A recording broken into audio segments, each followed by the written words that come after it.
Ako pa mata, yeah.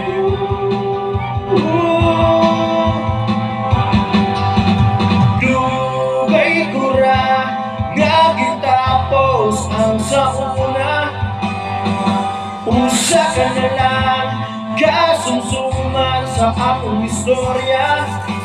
Dunga ka lang, sakit lang ka sa dugan. Unsa man yun ng imuha, palagot sa kontra.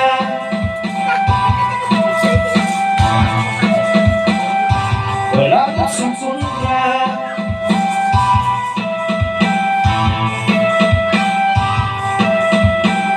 Kay bawag ka nga, ilaw ka ayo. Usa uyab na ko karon, iya kong gipalitan kada hapon.